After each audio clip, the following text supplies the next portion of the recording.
आवाजाच्या दुनियेमध्ये सोबत स्वप्नांची, आवाजाच्या दुनियेमध्ये सोबत स्वप्नांची, कुणी गाणी गाई गप्पा मारी रंगत विषयांची, कुणी गाणी गाई गप्पा मारी रंगत विषयांची, या रेडिओच्या लहरींवरती चंगळ श्रोत्यांची, या रेडिओच्या लहरींवरती चंगळ श्रोत्यांची, ही इन्फिनिटीची वाणी आहे 100 नम्राची, ही इन्फिनिटीची वाणी आहे 100 नम्राची, ही इन्फिनिटीची वाणी आहे 100 नम्राची. पिंपरी चिंचवड एज्युकेशन ट्रस्ट संचालित infinity community radio 90.4 FM, reflecting you. श्रोते हो, नमस्कार. PCET's इन्फिनिटी 90.4 FMच्या या विशेष कार्यक्रमात तुम्हा सगळ्यांचं मनापासून स्वागत. आपल्या आजूबाजूची नाती जपणं, ती टिकवणं, वाढवणं ही प्रत्येक माणसाची मानसिक गरज असते. ही नाती बरेचदा आपसूक टिकतात, कधीकधी ती टिकवण्यासाठी, वाढवण्यासाठी जाणीवपूर्वक प्रयत्न करावे लागतात.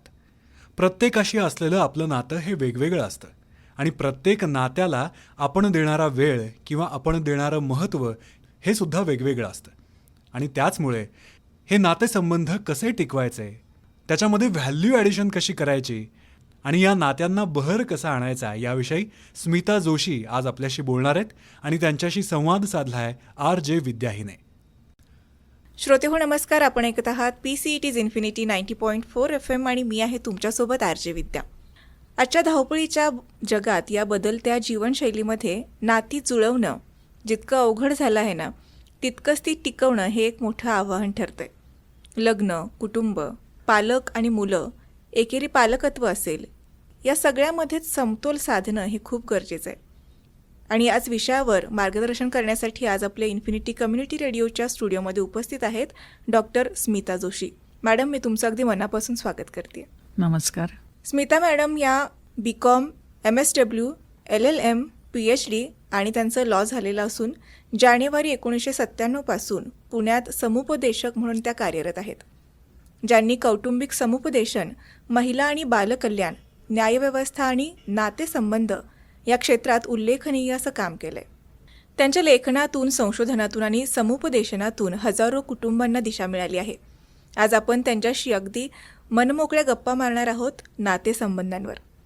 सर्वात पहिल्यांदा मॅडम, तुम्हाला हेच विचारावं असं वाटतं की आज PCCOE कॉलेजमध्ये येऊन या विषयावर बोलून तुम्हाला कसं वाटलं? खूपच छान वाटलं खरं तर. आणि या पिढीच्या बरोबर बोलणं खूप गरजेचं आहे, कारण मूल्य शिक्षण जे द्यायला पाहिजे ते पाठ्यपुस्तकात नाही आहे कुठेही. अगदीच.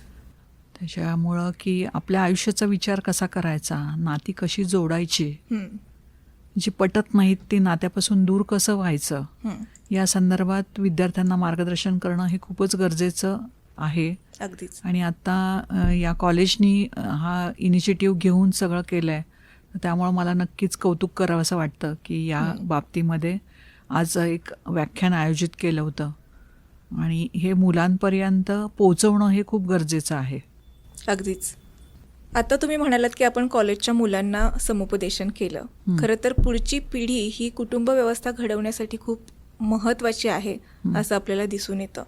आणि आपण आजूबाजूला बघत असतो की खूप वेगवेगळ्या पद्धतीने मुलांचे विचार बदलताना दिसतात कुठल्याही नातेसंबंधांबद्दल. आणि त्यातली पहिली पायरी असते ती म्हणजे लग्न व्यवस्था.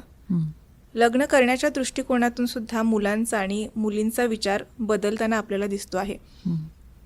मग त्यामध्ये व्यक्ती असेल किंवा आर्थिक स्थैर्य असेल, स्वातंत्र्य असेल किंवा भावनिक समज, तर या सर्वाचा या मुलांवर कसा परिणाम होतो किंवा कशा पद्धतीनं मुलं याबद्दल विचार करतात?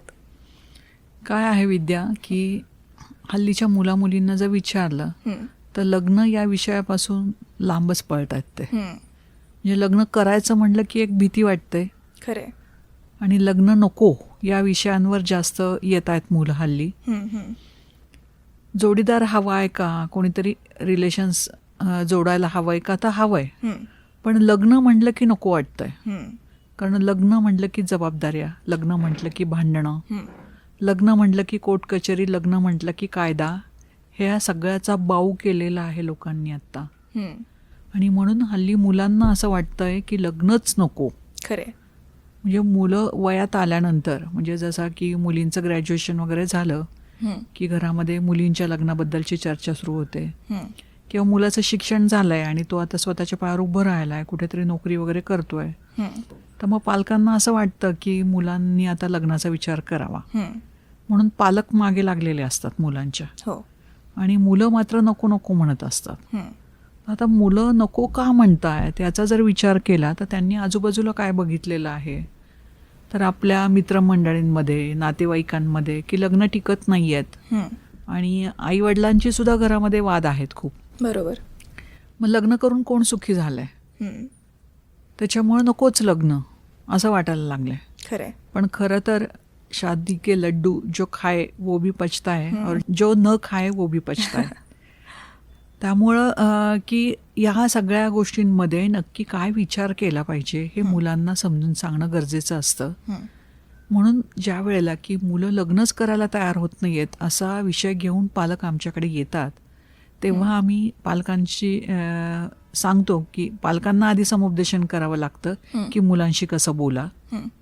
आणि मग मुलांशी बोलताना मुलांच्या मनामध्ये जे काही गैरसमज आहेत सगळे ते दूर करण्यासाठी मी तर नेहमी सांगते मुलांना की रस्त्यावर खूप अपघात होतात, म्हणून गाडी चालवणं कोणी सोडून देतं का?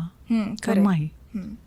गाडी चालवणार म्हणजे खूप ट्रॅफिक वाढलेली आहे, गाड्या वाढलेल्या आहेत, पण गाडी चालवताना ट्रॅफिकचे नियम पाळायला पाहिजेत. ड्रायव्हिंगचे सगळे व्यवस्थित नियम पाळून जर आपण गाडी चालवली तर मग काही अडचण येणार नाही. जरी रस्त्यामध्ये खड्डे आले तरी ते कसे चुकवायचे, कसं पुढे जायचं, या बाबतीतलं सगळं प्रशिक्षण ड्रायव्हिंग लायसन देताना आपण शिकून घेतो. त्याच पद्धतीनं जर लग्न करायचं आहे तर लग्नाच्या बाबतीमध्ये सुद्धा प्रशिक्षण घेणं गरजेचं आहे. म्हणजे विवाहपूर्व समुपदेशन हे खूप गरजेचं झालेलं आहे. मग जोडीदाराची निवड कशी करायची, मग आपल्याला ते नातं कसं टिकवायचं या संदर्भात जर तुम्ही शिकवून घेतलं तर लग्नाबद्दलचा बाऊ करण्यात अर्थ नाहीये. म्हणजे लग्न कसं निभवायचं हे शिकून घ्या. बरोबर. त्यामुळे गाडी चालवायचीच आहे आपल्याला, फक्त ट्रॅफिकचे नियम पाळायचे. तसंच आपल्याला नातं जोडायचंच आहे, पण हे नातं कसं टिकवायचं याबाबत शिकून घेणं गरजेचं आहे. मग फक्त दिसणं बघून लग्न करावं का त्याचे गुण पाहावेत, आपल्याला नक्की काय हवं आहे आणि काय नको आहे, रेड फ्लॅग कशाला लावायचे, ग्रीन फ्लॅग कशाला लावायचे. बरोबर. या संदर्भामध्ये आधी स्वतःची ओळख करून घ्या. तुम्ही अपेक्षा खूप ठेवता की मला असा जोडीदार पाहिजे, तसा जोडीदार पाहिजे, पण मग आपल्यामध्ये काय आहे, आपण त्या पात्रतेचे आहोत का? लग्न झालं म्हणजे लग्न करताना की लठ्ठ पगाराची बायको हवी आहे आणि तिनं घरातलं पण सगळं सांभाळलं पाहिजे, अशा मुलांच्या अपेक्षा असतात. बरोबर. पण जर का लग्न अशा मुलीशी करायचं आहे तर ती करिअरिस्ट मुलगी आहे, ती घरात फार वेळ देऊ शकणार नाहीये, तर मग तिला मदत करणंही गरजेचं आहे. तशा सुविधा घरामध्ये निर्माण करणं गरजेचं आहे. हे मुलांना समजून सांगावं लागतं. मुलींना पण वाटतं की डॉक्टर, इंजिनियर आणि खूप पगार कमवणारा आणि चांगली लाईफस्टाईल असलेला मुलगा हवा आहे, त्याचं पॅकेजेस एवढे पाहिजेत, तेवढे पाहिजेस, असे सगळे अटी असतात. हो. मग त्यावेळेला तुम्ही नक्की काय करताय, आणि मग असा जर मुलगा निवडायचा आहे तर तो घरामध्ये वेळ पण जास्त देणार नाहीये, तर ते तुला चालणार आहे का याची मानसिक तयारी कर. बरोबर. म्हणजे दोघांनाही ज्यावेळेला आपल्याला जोडीदार निवडायचा आहे त्यावेळेला आधी स्वतःची ओळख करून घ्यावी लागते की स्वतःला काय हवंय आणि काय नकोय, कुठल्या बाबतीत मी तडजोड करू शकते आणि कुठल्या बाबतीत तडजोड करू शकत नाही याचे स्पष्ट विचार असणे गरजेचं आहे. एखादी मुलीला मुलगा आवडतो आणि मग ती म्हणते की तू ग्रामीण भागात राहतोस तरी मला चालेल, काही हरकत नाही, मी जाईन तिथे राहीन, आणि मग तिथे गेल्यानंतर काही दिवसातच म्हणते की मला इथे करमत नाहीये, आपण शहरातच जाऊया दोघं, आणि मग त्याचा व्यवसाय जर तिथं असेल तर तो ते सोडून शहरात यायला तयार नसतो, आणि मग तिथे वादाला सुरुवात होते, मग मी राहणारच नाही, मग अगदी घटस्फोटापर्यंत प्रकरणं येतात. हो हो. हा थोडा विचार आधी करणं गरजेचं आहे की आपल्याला नक्की काय हवंय, आपण लग्न कशासाठी करतोय आणि या लग्नातून आपल्याला काय साध्य करायचंय याचे विचार जर स्पष्ट असतील तर मग लग्न झाल्यानंतर येणाऱ्या अडचणी कमी होतील. येणारच नाही असं मी नाही म्हणणार. बरोबर. अडचणी तर येणारच आहे, हो. पण त्या अडचणीतून मार्ग कसा काढायचा हम्म. याचं प्रशिक्षण आधी घेणं हे खूप गरजेचं आहे. याबद्दलचा विचार करणं गरजेचं आहे. आणि मला त्याच्यासाठी मी एक पुस्तक लिहिलेलं आहे, लग्नाचं GPS. बर म्हणजे GPS जेव्हा आपण लावतो की रस्ता तिथे आपल्याला शोधायचा आहे, तर मग तिथं पोहोचण्यासाठी आपण कोणत्या कोणत्या मार्गाने जायचं, कसं करायचं. आणि GPS हेही सांगतो की या रस्त्यावर अडथळे जास्त आहेत, इकडे जाऊ नका, तिकडे जाऊ नका. तर तसा एक तो GPS लिहिलेला आहे की त्याच्यामध्ये नक्की मुलांनी काय विचार करावे, बर लग्नाच्या आधी काय बोलावं एकमेकांशी, या संदर्भात पण सगळं त्याच्यात दिलेलं आहे. अच्छा. की नुसतं लग्नाचे इव्हेंट करून चालणार नाहीये, तर त्यांच्या नंतरच्या जबाबदाऱ्या काय आहेत याबद्दल एकमेकांशी काय बोलायला पाहिजे, या लग्नापूर्वीच्या 25 भेटींबद्दल त्याच्यामध्ये लिहिलेलं आहे. बर तर जरूर सर्वांनी ते पुस्तक वाचावं लग्न करण्यापूर्वी. नक्कीच नक्कीच. आणि तुम्ही जसं म्हणालात की मुलांची मानसिक तयारी पालकांनी सुद्धा करून घेतली पाहिजे आणि आपल्यामध्ये स्पष्टता हवी की आपल्याला नेमका जोडीदार कसा हवा आहे. आता हे ज्यावेळी स्पष्ट होतं त्यावेळी पुढची पायरी येते ती की एकमेकांना भेटणं. आता मी ठरवले लग्न करायचं आहे, कोणीतरी माझ्यासोबत आयुष्यभर राहणार आहे आणि ज्याच्याशी लग्न करायचंय त्याच्याशी लग्नाआधीच आपण जर स्पष्ट बोललो, मग त्या आपल्या अपेक्षा असतील, जबाबदाऱ्या असतील किंवा करिअर असेल, तर त्याचा फायदा कितपत होतो पुढं लग्न संस्था टिकण्यासाठी? नक्कीच फायदा होतो. कारण जर एकमेकांच्या स्वभावाची माहिती असेल तर तिथे ॲडजस्ट करणं सोपं जातं. मी मगाशीच म्हटलं की वाद होणार नाही आहेत का, तर होणार आहेत. कारण दोन स्वतंत्र विचारांच्या व्यक्ती लग्नामध्ये एकत्र येतात. हो. मग तिच्या आवडीनिवडी आणि त्याच्या आवडीनिवडी या वेगळ्या असणारच आहेत. पण जर एकत्र राहायचं असेल तर मग कुठं मुरड घालायची हे शिकलं पाहिजे. म्हणूनच मेड फॉर इच अदर कोणीच नसतं, बरोबर. असं मी म्हणते की मेड फॉर इच अदर कोणी नसतं, मोल्ड फॉर इच अदर होणं गरजेचं आहे. छान. खरंच. की एकमेकांसाठी काय सोडायचं काय नाही.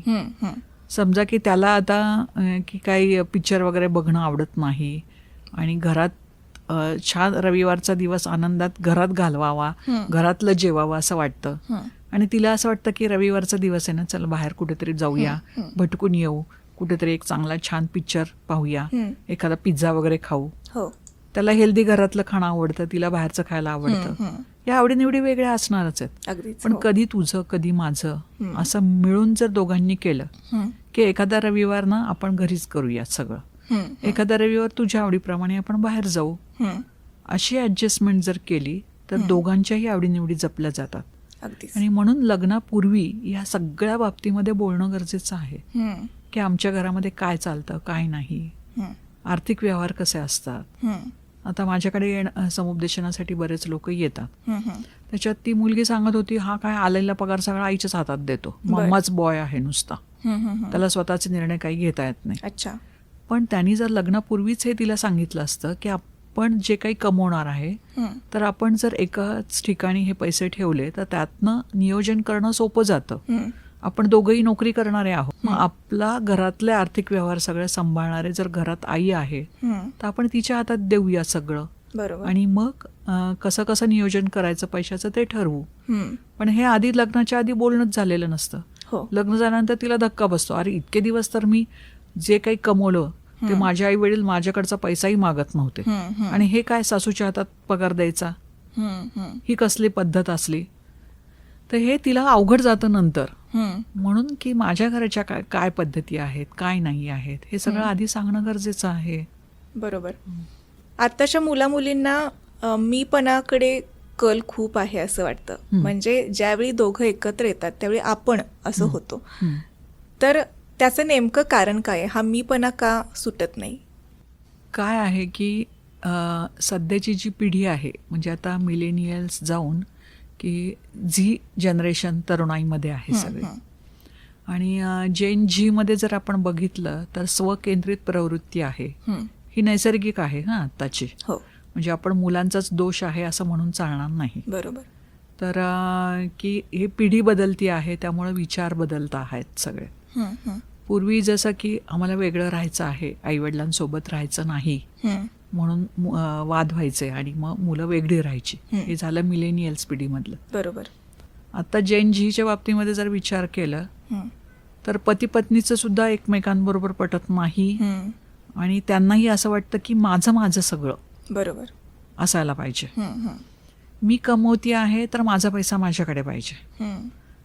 त्याला असं वाटतं की तिनं मला काही विचारू नये मी काय करतो आणि काय नाही ते. मला माझी स्पेस पाहिजे. हं. तिला तिची स्पेस हवी असते आणि स्वकेंद्रित प्रवृत्ती ही वाढत चाललेली आहे. हो. म्हणजे कुटुंब व्यवस्थेमध्ये जे काही संक्रमण होतं आहे आत्ता, हं, हं. की पूर्वीची अगदी बघितलं आपण तर त्याच्यामध्ये की एकत्र कुटुंब पद्धती होती. हं.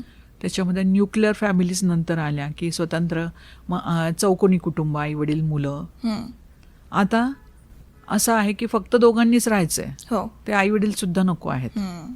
बरोबर. आणि दोघांनीच राहायचंय. त्याच्यामध्ये सुद्धा दोघांच्या आवडीनिवडी वेगळ्या हं. आणि मग ती स्पेस एकमेकांना पाहिजे. बरोबर. ही स्वकेंद्रित प्रवृत्ती ही वाढत चाललेली आहे हं. आणि त्याच्यासाठीच लग्न आणि लग्नातल्या जबाबदाऱ्या हं. ह्या शिकवणं गरजेचं आहे.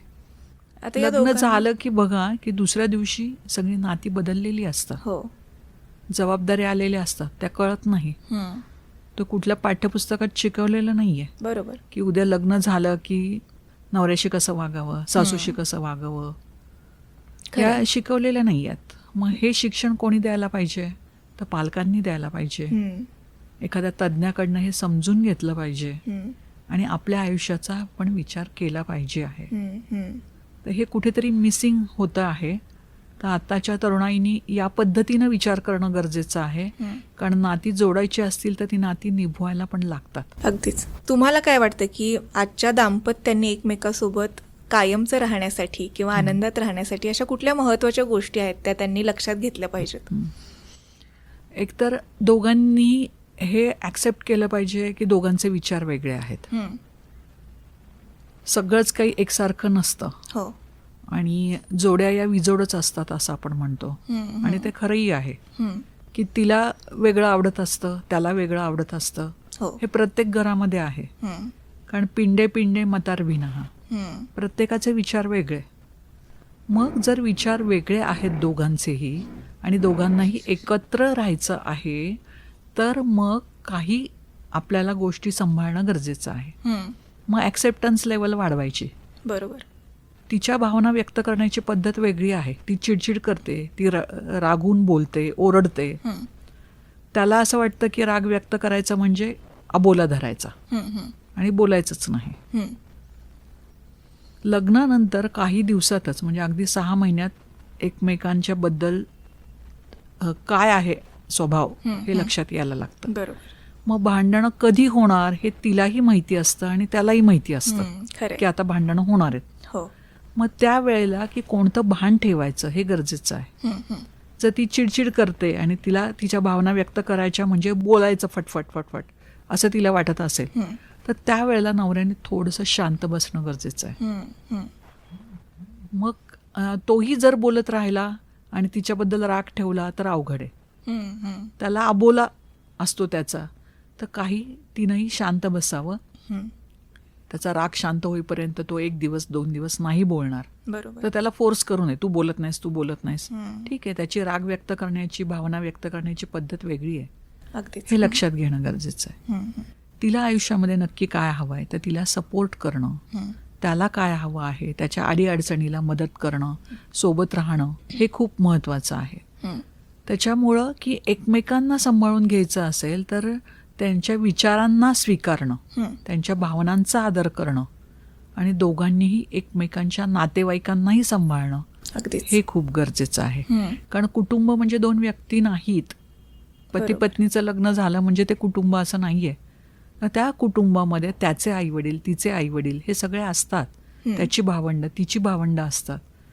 तर ह्याही सगळ्याचं भान ठेवणं गरजेचं आहे. अगदीच. एकमेकांना वेळ द्यायला हवा, एकमेकांच्या भावना समजून घ्यायला हव्या. हं. या सगळ्या गोष्टी जर सांभाळल्या तर मग ती नाती टिकवणं हे सोपं जातं जरा. अगदीच बरोबर. आणि यानंतर पुढचा प्रश्न येतो तो म्हणजे लग्न झाल्यानंतर मुलांची जबाबदारी घेणं. हं. आजच्या पिढीला पालकत्व स्वीकारताना सर्वात जास्त भीती वाटते किंवा खूप मोठी जबाबदारी आहे असं वाटतं. तर ही भीती नेमकी कशाची आहे? हं. आताचा जमाना आहे डबल इन्कम नो किड्स. डिंग संस्कृती येत चालली आहे. हां. एवढंच नाही तर मुलंच नको हं. असा मुलींनाही वाटायला लागले आता. हां हां. म्हणजे खूप ठिकाणी आम्ही बघतोय समुपदेशनासाठी येणाऱ्या मुलं मुली की किड्स नको आहे. अच्छा. तर का नको आहे, तर त्याच्यानंतरच्या ज्या जबाबदाऱ्या आहेत तर त्या सांभाळणं एक खूप अवघड वाटतंय त्यांना, की खूप करिअरिस्ट आहे. आणि मग आता जर मुलाचा विचार केला तर मग काही दिवस वेळ द्यावा लागेल, मग माझ्या करिअरमध्ये खंड पडेल आणि मग पुन्हा उभं राहणं अवघड होऊन जाईल. या सगळ्या गोष्टींची भीती आहे. तर मुलांना सांभाळताना जे जे काही आपलं स्वतःचं सोडून द्यायचंय, कारण शेवटी त्याग हा आलेलाच आहे ना. होय, की बरोबर. आपल्या करिअरबाबत, खाण्यापिण्याबाबत. त्या स्त्रीला 9 महिने पोटात वाढवायचं मूल म्हटल्यानंतर खाण्यापिण्यावर नियंत्रण ठेवावं लागतं, स्वतःच्या हेल्थकडे बघावं लागतं, इतर आवडीनिवडीच्या सगळ्या गोष्टी सोडून द्याव्या लागतात. याचा एक बाऊ केला जातो की मी हे सगळं नाही वावसत करणार, कसं शक्य आहे मला. लग्न झाल्यानंतर ते मुलाला सांभाळणं म्हणजे रात्र रात्र जागावं लागतं, बरोबर. त्याचं सगळं वेळेवर करावं लागतं. ते माझ्याकडनं होईल का, ही भीती आहे. त्याच्यामुळे ही पालकत्व स्वीकारण्याची म्हणजे जबाबदारी घ्यायची की नाही इथून सुरुवात आहे. हो हो. पण ज्यांना वाटतं आहे मूल व्हावं ते मुलाचा विचार केव्हा करतात, कारण एक तर लग्नाचं वयच वाढत चाललंय. बरोबर. म्हणजे मुलं 30 नंतर आणि मुली 27-28 नंतर लग्नाचा विचार करतात. मग ते लग्न झाल्यानंतर लगेच मूल नको असतं, मग पुन्हा 30-35 नंतर मुलाचा विचार. हो. तोपर्यंत काही इतरही अडचणी असतात, शारीरिक काही गोष्टी असतात की त्या होतातच. नॅचरली मूल होईलच असं नाही, कारण आधी प्रतिबंधात्मक साधनं भरपूर दिवस वापरलेली असतात आणि मग नंतर लक्षात येतं की अरे आपल्याला मूल व्हायलाच अडचणी आहेत. मग पुन्हा IUI, IVF अशासारख्या गोष्टींकडे जाणं, मग त्याच्यात वेळ घालवणं, मग एकमेकांवर चिडचिड, ह्या सगळ्या गोष्टी होत राहतात. बरोबर. मग हे लग्नाचं वय वाढत चाललंय, त्याप्रमाणे मुलं होण्याचं वय पण वाढत चाललंय आणि मग त्याच्यानंतर ह्या सगळ्या जबाबदाऱ्या स्वीकारणं हे खूप अवघड होऊन जातं. म्हणून पूर्वीचे लोक जे म्हणायचे काही गोष्टी वेळेतच व्हायला हव्यात, खरंय, ते गरजेचं आहे खरं तर. मग आपला लाईफ बॅलन्स कसा ठेवायचा, लग्न कितव्या वर्षी करायचं, मूल केव्हा हवं आहे आणि मग पुढचं आयुष्य आपण कसं करणार आहोत, हे महत्वाचे. काल माझ्याकडे एक मुलगी आलेली, तिचं वय होतं 45 वर्ष. बर. आणि ती म्हणते अजून 1 वर्षाने मी मुलाचा विचार करणार. बापरे. मग ते मूल कधी होणार, मग पुढे तुला अडचणी येणार नाही का. ती म्हणाली काही नाही, आता मेडिकल सायन्स खूप पुढे गेलेलं आहे, बर. त्यामुळे मूल होऊ शकतं केव्हाही. त्यामुळे मी साधारण एक 46व्या वर्षी लग्नाचा म्हणजे मुलाचा विचार करेन. बर. कारण माझा करिअर पूर्ण सेट झाल्याशिवाय मी कसा विचार करणार. या सगळ्या गोष्टींमध्ये ती चिवताईची गोष्ट आहे ना, चिवताई दार उघड, थांब जरा माझ्या बाळाला आंघोळ घालू दे, तसं की थांब माझं करिअर होऊ दे, मग मला प्रमोशन मिळू दे, माझं घर होऊ दे, मला सगळ्या सुविधा मिळू दे आणि मग मी मुलाचा विचार करेन. या सगळ्या गोष्टींमध्ये ही खूप उशीर होत चाललेला आहे. त्याच्यामुळं मुलांमध्ये अडचणी, शारीरिक अडचणी, या सगळ्या गोष्टी निर्माण होतात. मग जर मूल हवं आहे तर योग्य वेळेत विचार करा. अगदीच. आणि नकोच असेल तर मग तशी मानसिक तयारी ठेवा. बरोबर. या दोन्ही पद्धतीने विचार करणं गरजेचं आहे. पण मला आता एक खूप महत्त्वाचा प्रश्न विचारावा असं वाटतो. ही जी मानसिकता बदलत चाललेली आहे आणि आता तुम्ही जे उदाहरण दिलं, या सगळ्या गोष्टीचा आपल्या शरीरावर तर परिणाम होतोच, पण एक कुटुंब व्यवस्था म्हणून समाजासाठी खूप महत्त्वाची अशी ठरते. तर या समाजावर या गोष्टींचा भविष्यात काय परिणाम होऊ शकतो? नाही, समाजावर परिणाम होणारच आहे. कारण काय, आधी व्यक्ती, मग कुटुंब आणि कुटुंब नंतर समाज, हो, या सगळ्यावर परिणाम होत असतो. आपण बघतो आहे आता की मुलं जे आहेत ते सिंगल पॅरेंट्स खूप वाढत चाललेले आहेत. कारण मग पटत नाहीये, मग वेगळं होणं, मग मुलं एकटीच वाढणं आणि मग त्यांच्यावर काय संस्कार होतात, ती पिढी कशी घडती आहे, हे सगळं विदारक चित्र दिसतंय आत्ता आपल्याला. की मुलांवर संस्कार नाही आहेत, मुलं कोणत्या कोणत्या गोष्टीत हे होत चालले. दोघांचं पटत नसेल तर मुलांवर काय परिणाम होतात, मुलं कशी वाढतात, मुलं काय विचार करतात, ह्याचं काहीही गांभीर्यच राहिलेलं नाहीये. आणि मग ते एकट्याने मूल वाढवताना सुद्धा कशा अडचणी येतात आणि त्या जबाबदाऱ्या कशा स्वीकारायच्या, हा अजून पुढचा प्रश्न आहे. पण एक म्हणजे असं बघतोय आम्ही समाजामध्ये की सिंगल पॅरेंटची संख्या वाढत चाललेली आहे. एकटं राहणाऱ्यांची वाढत चाललेली हो. आहे. मुलांमध्ये सुद्धा की कुटुंब व्यवस्थेबद्दलचा आदर राहिलेला नाही आहे. हम्म. मग त्यांनाही कुटुंबापासून वेगळंच व्हायचं आहे. खरंय. ह्या सगळे प्रश्न एकात एक असे गुंतलेले आहेत. हम्म. त्यामुळे समाजावर परिणाम होतोयच आहे. अगदीच. आणि आता आपण बघतो की आपली जी मुलं आहेत ती मला वाटतं प्रत्येकाला एक मूल असं आत्ता प्रमाण वाढत पण चाललेलं आहे.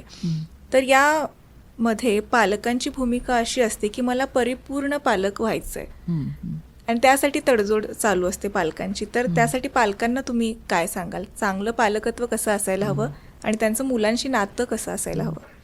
आता एक्सलन्सी आणि परफेक्शन या दोन गोष्टी वेगळ्या आहेत. हो. एक्सलंट पालक व्हायचं आहे, चांगलं पालक व्हायचं आहे, ही अपेक्षा ठेवणं काही चुकीचं नाही आहे. पण अपेक्षा काय ठेवली जाते, मी परफेक्शनिस्ट पाहिजे, की परफेक्टच पाहिजे. माझं मूल म्हणजे पहिल्या 5 मध्ये आलंच पाहिजे, हो. त्यांनी सगळ्या गोष्टींमध्ये यश मिळवलं पाहिजे आणि सगळ्या गोष्टी परिपूर्ण केल्या पाहिजेत. याच्यावर पालकांचा पण अट्टहास असतो. अरे हो. आम्ही सगळा वेळ देतोय ना, आम्ही पैसा लावतोय ना. आमच्या वेळेला हे नव्हतं. आमच्या वेळेला आमच्या पालकांनी लक्ष नाही दिलं, हो. नाहीतर आम्ही कुठं गेलो असतो. मग आता जे काही आमचं आहे ते सगळं आमच्या मुलांसाठी. आणि मग तो एक म्हणजे 2 जे वेगळी चित्र असतात समाजामध्ये, त्यातला एक हे परफेक्शनिस्ट पालक होण्याचा जो विचार आहे, त्याच्यामुळं मुलांवर आपले विचार लादले जातात. अरे मुलाला स्विमिंग आवडतंय की नाही, पण पालकांना वाटतंय ना तो चांगला स्विमर व्हायला पाहिजे म्हणून टाक स्विमिंगला. बरोबर. त्यांनी काय व्हॉलीबॉल खेळला पाहिजे, त्यांनी क्रिकेट खेळला पाहिजे. मोठे मोठे म्हणजे ह्याच्यामध्ये पैसे गुंतवले जातात, कोच मोठे घेतले जातात आणि तिथं मुलांवर पैसे खर्च करून आम्ही तुझ्यासाठी एवढा खर्च करतोय तर तू का नाही करत. अरे पण मुलाला नाही ते आवडते, हा का नाही विचार करत आहेत पालक. तर मुलांच्या आवडीनिवडी काय आहेत हे विचारात घेणं गरजेचं आहे. तुम्ही अपेक्षा मुलांकडे ठेवणं हे चुकीचं नाहीये, पण अट्टहास करू नका. बरोबर. मग रॅशनल पॅरेंटिंग केलं पाहिजे, त्याला विवेकी पालकत्व. तर याच्यामध्ये की मुलांचा विचार करून मुलांना नक्की काय आवडतंय, मग मला जे आवडतंय ते सगळंच मुलांना आवडेल असं नाहीये. बरोबर. मग त्यांच्या शूजमध्ये जाऊन विचार केला पाहिजे. त्यांना जे आवडतंय त्याच्यात ते परफेक्ट होतील का, त्याच्यात ते एक्सलंट होतील का, यासाठी त्यांना मदत करणं हे गरजेचं आहे. म्हणजे आपले विचार लादणं योग्य नाही. तर मुलांना त्यांचेही विचार आहेत. आता तुम्ही बघा 3 वर्षाच्या मुलाला व्यवस्थित फेसबुक, यूट्यूब उघडता येतं. मोबाईल वापरणं, सहज हाताळणं 3 वर्षाच्या मुलाला हल्ली जमतंय. मग एवढी जर पिढी स्मार्ट होत चालली आहे तर त्यांचे पण विचार आहेत ना त्यांच्याकडे, आणि आता ते मांडतायत सुद्धा, ते आपल्याला आजूबाजूला दिसतं सुद्धा. आणि जर आपलेच विचार आपण त्यांच्यावर लादत बसलो तर मग त्यांचं बालपण कोमेजून जाईल. बरोबर. आता पालकांनी मुलांशी जर नातं टिकवायचं असेल तर त्यांनी नेमकं काय केलं पाहिजे? कारण आता दोघेही नोकरीच्या निमित्तानं बाहेर जातात.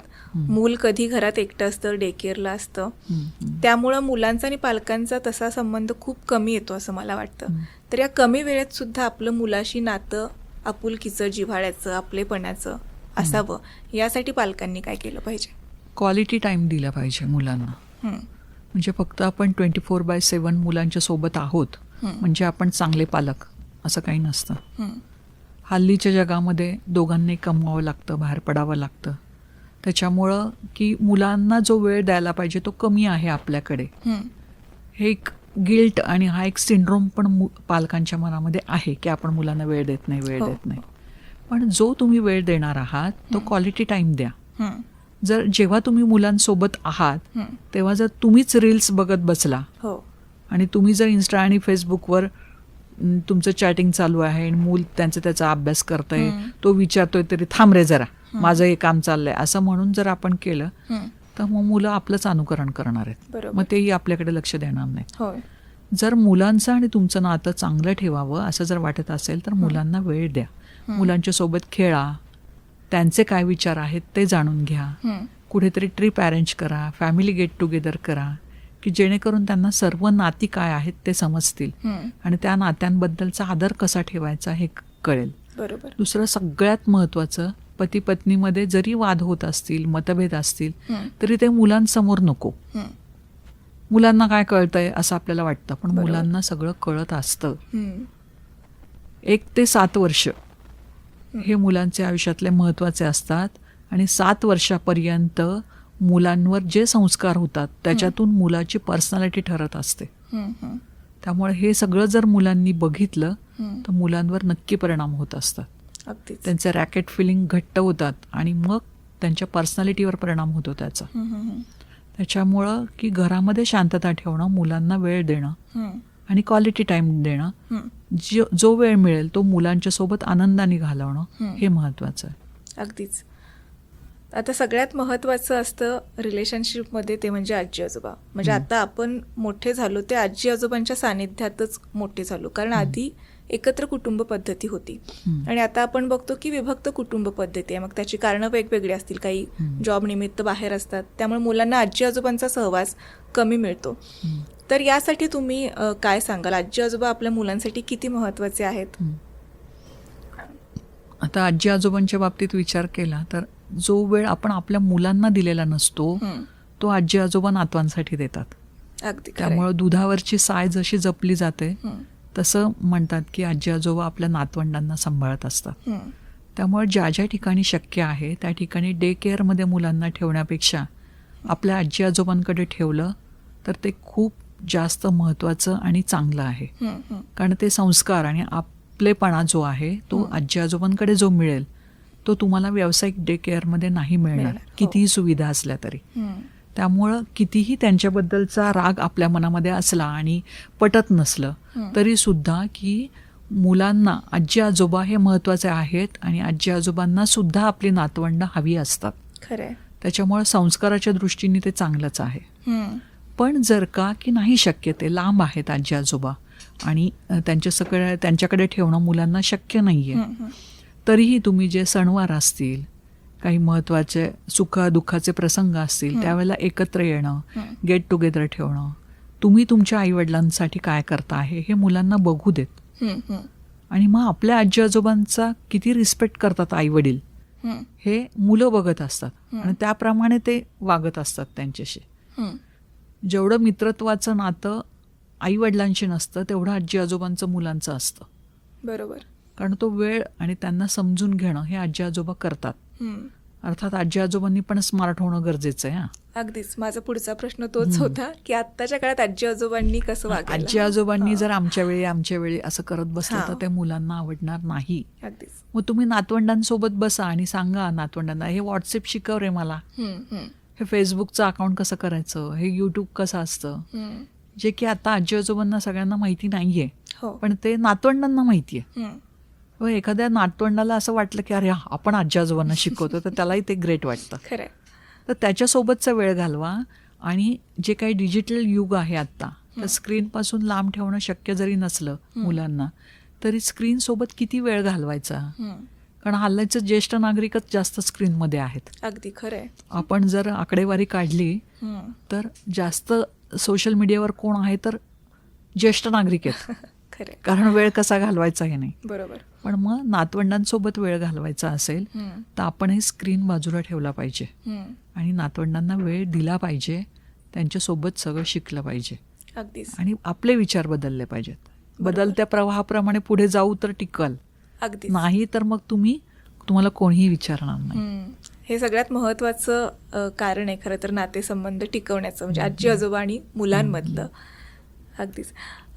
मला असंही विचारायचं की एकत्र कुटुंब पद्धती आणि विभक्त कुटुंब पद्धतीमध्ये मुलांच्या नातेसंबंधांवर किंवा त्यांच्या मनावर कसा परिणाम होतो या सगळ्याचा?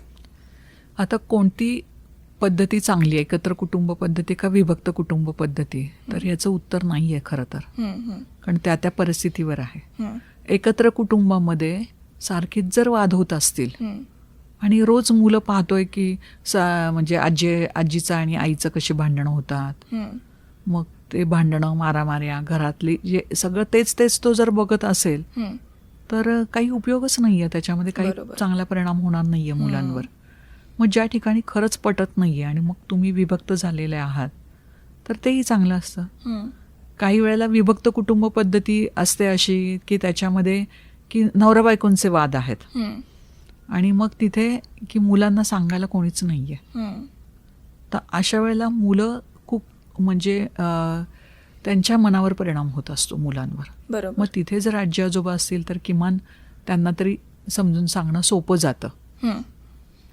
त्याच्यामुळं कोणती कुटुंब पद्धती चांगली ह्याचं तर उत्तर नाही आहे, ते त्या त्या परिस्थितीवर आहे. हं. पण जे काही समजा तुम्ही एकत्र राहत असाल किंवा विभक्त राहत असाल तरीसुद्धा की या नात्यांबद्दलचा आदर सगळ्यांना असणं गरजेचं आहे. अगदीच. त्याच्यासाठी पालकांनी सुद्धा आपल्या पालकांशी कसं वागावं हं. हे आदर्श मुलांच्या समोर ठेवले पाहिजेत. हं. आणि तसे जर त्यांनी बघितलं मुलांनी तर ते नक्कीच आपल्या आईवडिलांचा आदर ठेवतील, आपल्या आजी आजोबांचा आदर ठेवतील. हं.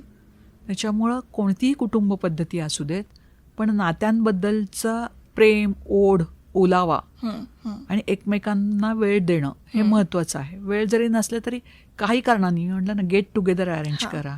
मग वाढदिवस असू देत मुलांचा, मुलांच्या वाढदिवसाला सगळ्यांना बोलवा ना घरी. हो. हॉटेलमध्ये जाऊन फक्त मोठी पार्टी द्यायची याच्यापेक्षा घरी जर काही केलं तुम्ही हं. आणि ते मुलांनाही करायला लावलं, अरे हां आजी येणार आहे बरं का, आपण हे करूया, आपण ते करूया, मग तो वेळ काढा, तेही काढणं महत्त्वाचं आहे. बरोबर. आणि मला वाटतं या सगळ्यामध्ये एकमेकांशी असलेला जो काही संवाद आहे हां, तो खूपच हो, महत्वाचा अगदी अगदी. घटक मानला जातो. आता सगळ्यात शेवटचा प्रश्न मला तुम्हाला विचारायचा आहे की मुलगा मुलगी असेल, पालक असतील किंवा आजी आजोबा, या सगळ्यांसाठी तुम्हाला जर एकच सल्ला द्यायचा असेल नातेसंबंध टिकवण्यासाठी तर तो तुम्ही काय द्याल? एकमेकांशी संवाद साधा, हं. सामंजस्य ठेवा, हं. संयम ठेवा हं. आणि आपले विचार कोणावरही लादू नका. हं. आपण कोणालाही बदलू शकत नाही, आपण फक्त स्वतःमध्ये बदल करू शकतो. हे जर प्रत्येकाने लक्षात ठेवलं तर सगळी नाती चांगली होतील. अगदीच. खरंच खूप मोलाचा सल्ला आणि मोलाचं मार्गदर्शन आज तुम्ही आपल्या सगळ्या श्रोत्यांना दिलेलं आहे. तर श्रोते हो, नात्यांची गुंफण ही फक्त शब्दांनी नाही तर समजून घेणं, संयम आणि प्रेमानं घट्ट होत असते. हेच आजच्या संवादातून आपल्याला स्मिता जोशी यांच्याकडून उमगलं आहे. लग्नाआधीची मनाची तयारी असो, लग्नानंतरच्या जबाबदाऱ्या असोत किंवा आई म्हणून, सून, वडील किंवा आजी म्हणून या प्रत्येक नात्यातला संवाद, आदर आणि एकमेकांना दिलेला वेळ हा प्रत्येकासाठीच किती महत्त्वाचा असतो हेच आज स्मिता जोशी यांनी अतिशय साध्या आणि मनाला भिडणाऱ्या शब्दात आपल्यापर्यंत पोहोचवलं आहे. हेल्दी रिलेशनशिप म्हणजे परिपूर्ण नातं नव्हे तर अपूर्णतेला स्वीकारून एकमेकांना पूर्ण करत जाणं, हा इतका सुंदर विचार आज आपल्याला या मुलाखतीतून कळला. तर मंडळी, आजच्या या मनमोकळ्या संवादाबद्दल मी स्मिता जोशी यांचे मनपूर्वक आभार मानते. तुम्ही इथं आलात आणि हे मोलाचं मार्गदर्शन आम्हा सर्वांना केलं याबद्दल खूप खूप धन्यवाद. धन्यवाद. रिलेशन्स या विषयावरच माझी 3 पुस्तकं आहेत. नाती जोडताना, नाती निभावताना आणि नातं टिकलंच नाही बरं. तर पुन्हा त्याच्यातनं बाहेर कसं पडायचं आणि नव्याने कसं जुळवायचं या संदर्भात रिलेशन्सची 3 पुस्तकांचा संच आहे माझा. तर अवश्य वाचा. त्याच्यामध्ये अशीच वेगवेगळी उदाहरणं दिलेली आहेत. त्याच्यातनंही तुम्हाला खूप सारं मिळू शकेल मार्गदर्शन. धन्यवाद. नक्कीच नक्कीच. Thank you so much. नातेसंबंधांचं मानवी आयुष्यातलं महत्त्व याविषयी स्मिता जोशी यांच्याशी RJ विद्या हिने साधलेला संवाद श्रोते हो आत्ता आपण ऐकलात. या कार्यक्रमाविषयीच्या तुमच्या प्रतिक्रिया आम्हाला अवश्य कळवा आमच्या व्हॉट्सॲप नंबरवर. आमचा नंबर आहे 9371332683 म्हणजेच 93 71 33 26 83. आणि त्याचबरोबर आपण हा कार्यक्रम जर का आमच्या लाईव्ह स्ट्रीमिंग मोबाईल ॲपवरून ऐकत असाल तर चॅट रूम नावाचा ऑप्शन तुम्हाला समोरच दिसेल. तिथे तुमच्या नावासहित तुम्ही तुमची प्रतिक्रिया किंवा अभिप्राय आम्हाला अवश्य कळवू शकता. ऐकत रहा PCET's Infinity 90.4 FM, reflecting you.